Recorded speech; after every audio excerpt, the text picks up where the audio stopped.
Hello there everyone and welcome to a new review on the channel, and today we are going to be looking at the Mobius Rising card by Chen Yang and TCC. A rising card effect that I've seen a lot of people have really liked in the reviews and on the forums. People have seemed to be enjoying this, but I found quite a few negatives about it and quite a few things that have put me off actually using it as my main rising card gimmick, and I think I would share that with you so you can decide if this is really good as many other people believe, or if maybe you can feel you're in the same boat as me and maybe save your money when purchasing this. So let's talk about it and let's roll the intro and get straight into it.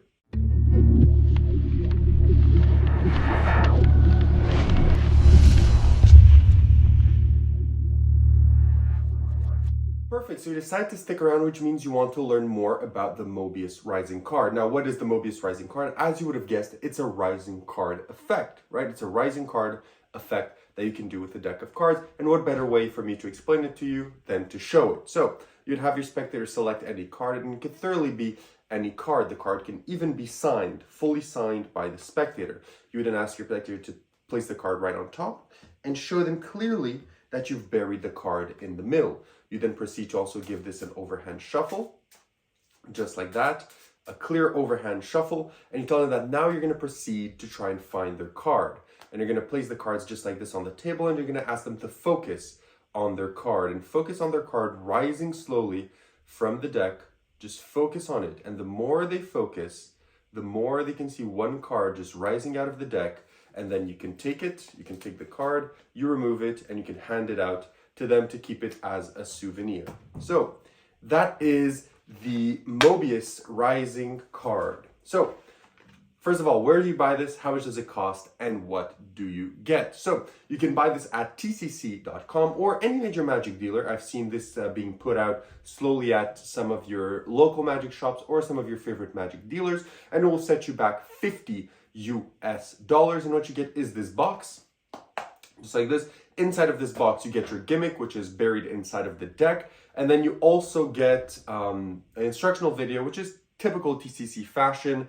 It's around 15 to 17 minutes long, and it's in English. This one is in English, and it goes over how to take care of the gimmick, what the gimmick does, how it was built, and also gives you some ideas of routines, okay? And it gives you some idea of routines. So now, having talked about that, let's talk a bit about the gimmick before getting into the review. Now, the gimmick is something that is not electronic and it's not activated by you whatsoever. It's a gimmick that works itself, which means that does have some positives and negatives. And we'll get to that as we go into the review, and I mentioned a few of them.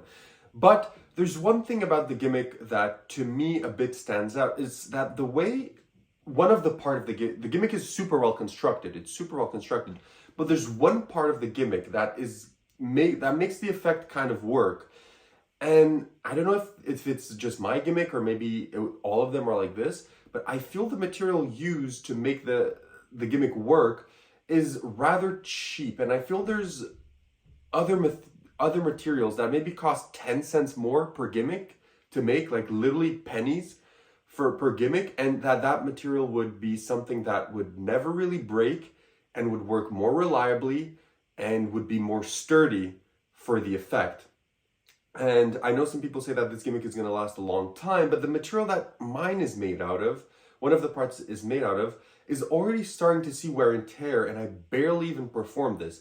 Now again, maybe that's just me, and maybe like the material is supposed to act like that, right? And the more wear and tear, the better it gets, which some tricks and some materials are like that.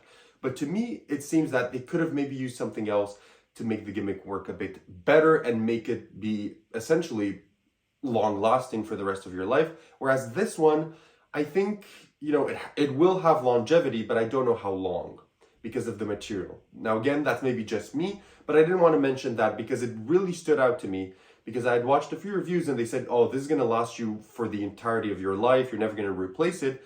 Which is true except for that specific material, which I don't think you will be able to ever replace because of how the gimmick is constructed. And they don't teach you that on the tutorial. So I did want to mention that about the gimmick. Now, having said that, let's talk about difficulty. Is this effect difficult to perform? And the answer is no, the effect is not difficult to perform at all. I mean, as long as a spectator can choose literally any card. There's no force whatsoever. The card can be signed, and then you can just cut the deck and like shuffle the deck, and then just hold it in your hand or in the box or in a glass. You're able to do this. It is pretty much self-working because, as I mentioned, this is a self-working gimmick that works itself. So it's not operated, manual, like with a remote or anything like that. There's no electronics. It works itself, which has, again, its positives and negatives that we're going to talk about in a moment. But apart from that, in performance, you don't really have to do much. So as long as you can cut the deck in half and give it a shuffle to position what you have to position towards the middle of the deck, right? So it's towards the middle, and it seems that you've shuffled the deck, then you're good to go. It's nothing really too hard at all in terms of how to perform this. Pretty much no difficulty whatsoever. So it's pretty easy in terms of performance. Now, let's talk about practicality, where I feel this is the biggest section about this product, where I feel it does have a lot of caveats, okay? So let's start out with the first thing, is that this effect can be done in the hand. So holding the deck like this in the hand can be done inside of the card box, or can be done inside of a glass. Now, let's start with in the hand. Why did I put my hands on the table to do it? Well, simply because in my hands, since my hands are really sweaty and I have a really tight grip, the effect simply does not work. So I've tried it a lot of times. I've tried it over and over again. And if I hold the deck like this, like he does in the tutorial, which works perfectly well for him, he just holds the cards by the edges like this, and the card goes up. It doesn't work for me. So for my hands, for my build, for the texture of my hands, this simply does not work. It doesn't work at all, and I cannot do it, which means that I'm forced to take the deck and put it on the table and then have the card rise. Even with two hands like this, I can't do it. I can't do it in the hands. So for me, if you have hands like mine, I simply cannot do that version, which is a caveat because then you have to go on the table, which is not really something that you would want if you want to do it in the hands one, right? If you want to do it in the hands, you'd want to do here. You wouldn't want to go lean down on the table that you're performing to at the restaurant and go like this, right? You wouldn't want to do that, which means that your other version that you could do is in a card box. In a card box, it works as well, which means that in a card box, I could do it in the hands as well. So you just open the flap like this and you show the card rising up. You can do it in the box. However, now comes another thing, is that if you do it in the box, there's some caveats for that as well, which is that when you place the cards inside the box and you have the card rise up, what you then have to do, you're not able to just take the card and give it to the spectator. You have to dump out all the cards with the card sticking out, place the card on the table, and then remove it and give it to them, right? Or just when you remove them from the box, in your hand, take it and give it to them. Which means that even if you do it in the box, you can't just have the card that is risen be plucked out and given to the spectator, which also induces another caveat, which is that the spectator cannot remove their card from the deck whatsoever. Because of the way this works, if a spectator were to just remove the card from the deck, well, say goodbye to your gimmick, okay? You're gonna risk a good chance of your gimmick being, out of commission.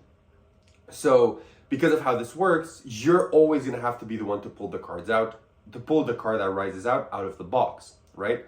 So in this variation, it's a bit annoying that you do a beautiful thing in the box and you can't take it out, and it's a bit annoying that you then have to take all of the cards out with the card still sticking out, because you cannot push the card back with the card still sticking out, and then having to remove it, which is a caveat. And then the other way you could do this is in a glass, right? You can do this in a glass, and it looks good, but there's, again, caveats to that. Is that since this is not a manual activated gimmick, like others on the market or like others coming out that are, activated by a remote or electronic, this means that this one, if you place it inside of the glass, you risk 3 scenarios. You risk a scenario where you place the cards inside of the glass, and then nothing happens.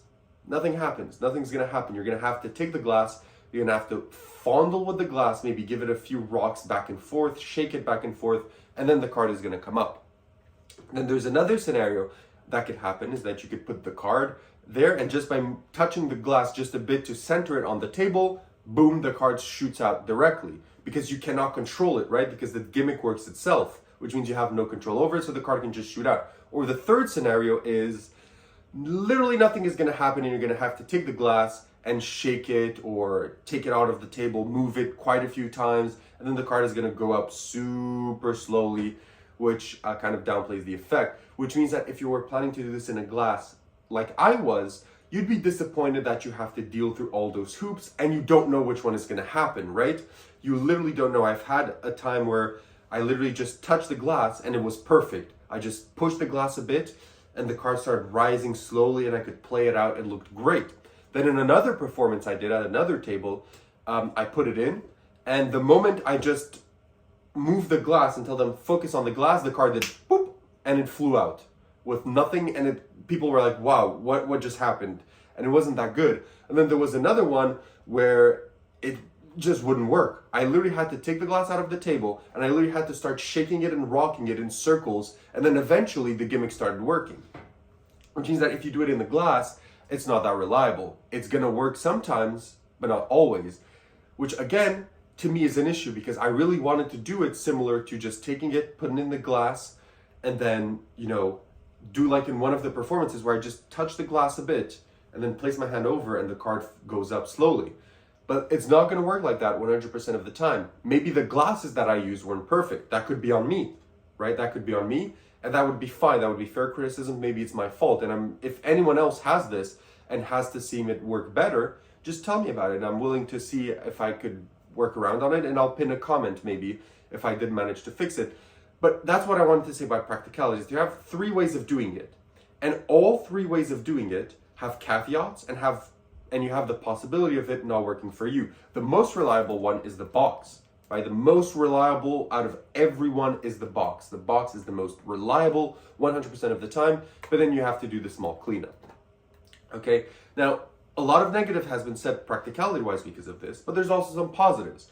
As with most rising card gimmicks, since this one is not like electronic, it's very thin. It is a very thin gimmick that right now has been in the deck from the start and you can barely even see where it is, right? It's a very, very thin gimmick that is easily palmable out and in of the deck with no issue. Also, a positive of this is that you could do 1 to X cards that you want. And what I mean by that is that you can take the cards, you have 3 cards selected, 3 cards returned to you, shuffled in the deck. You then proceed to take the deck, you place it like I did on the table, 1 card rises out, you give it to the spectator, you place the deck down again on the table, another card rises out, you take it, you give it to the spectator, you do it again, another card rises out and you give it to the spectator. And you don't have to fondle anything, you don't have to shuffle, you don't have to cut the deck, you don't have to do any moves. Automatically it's gonna find the 3 cards that the spectator selected, which is great. And it really is nice because, it's almost automatic, it goes 1, 2, 3, and that's really, really nice. So that's another practicality positive that you can do it with. If there's 2 or 3 people on the table, you can involve everyone, right, on the table, which is definitely something very practical about this effect because there are some gimmicks that can only do 1 card, right? So that's another positive in regards to practicality.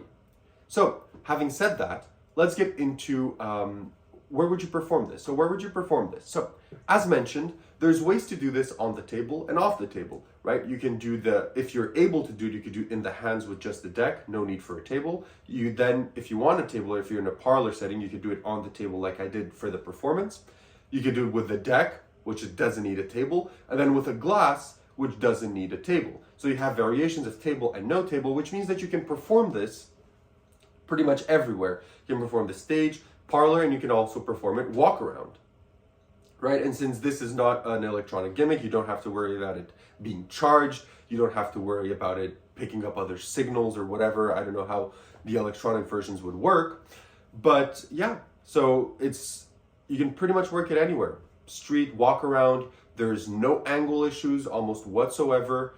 There's pretty much no angle issues for this, no lighting issues, nothing like that. Can be done pretty much anywhere and in any condition. And yeah, for example, if you see someone has a bicycle deck of cards, you could literally just palm the gimmick into their deck and do it with a borrowed deck, but then you'd have to steal your gimmick again. So if you're proficient with sleight of hand, I do see that being done super easily. Just palming it in, palming it off, and doing literally a miracle with their deck, right? So yeah, and also, another thing is that the gimmick is built for red deck, so just make sure that, you have a red deck of cards. But yeah, performance-wise, you can pretty much perform this anywhere. So, having said all of that, let's talk about the positives and the negatives. Let's start with the negatives. So what are the negatives? Negative number one is that I feel that one of the parts of the gimmick could have been better built, or could have been used with better material, or built with better material. Maybe that's just me, but I do feel that's the case. Second of all, every single way that you want to do this has some caveats. So considering what I said, as you saw, every single way, depending, except if you have like nimble hands and you're able to do it just in the hand while holding the deck, then you don't face many caveats, except the fact that the spectator cannot hold the cards. But nonetheless, every single performance one, depending on your hands, your hand size, the sweatiness of them, you're gonna have to deal with some caveats, okay?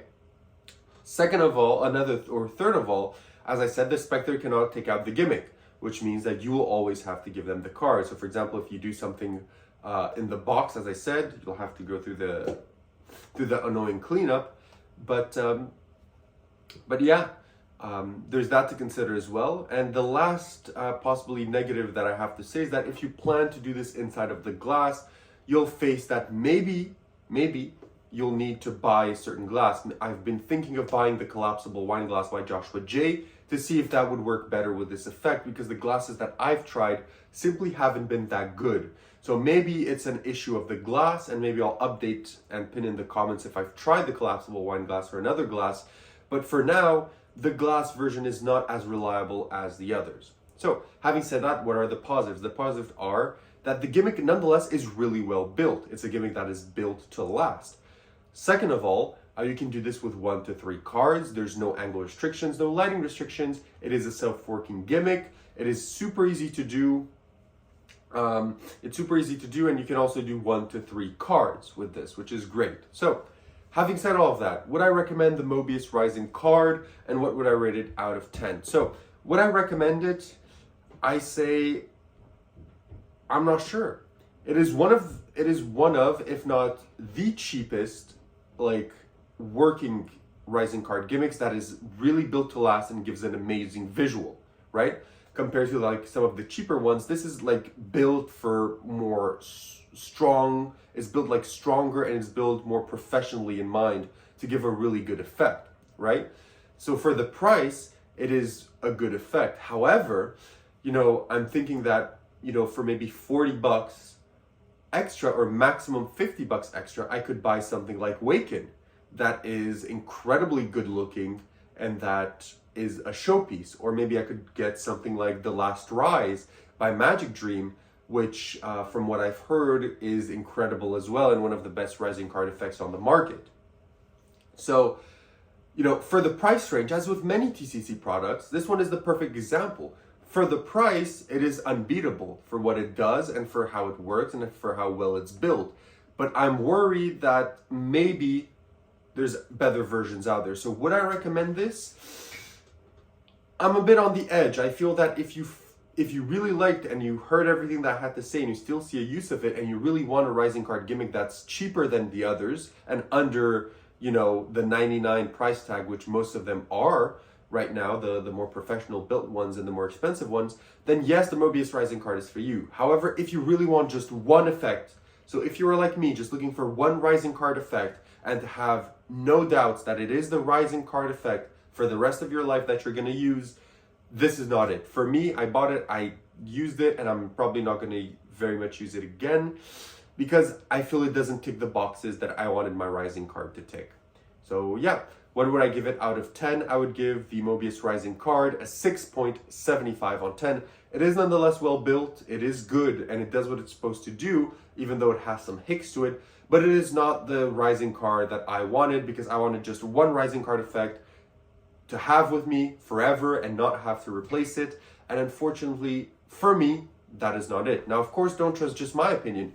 There's other reviews for this out there that praise it and that really, really, really like this and really love it and swear by it. And for them, it is the perfect gimmick. So go listen to them. Maybe they will convince you that it is something for you, right? Because not everything that is for me is for you, and not everything that's for you is for me. That's just how magic works and how everything works. It depends on taste and depends on what you seek for something to be.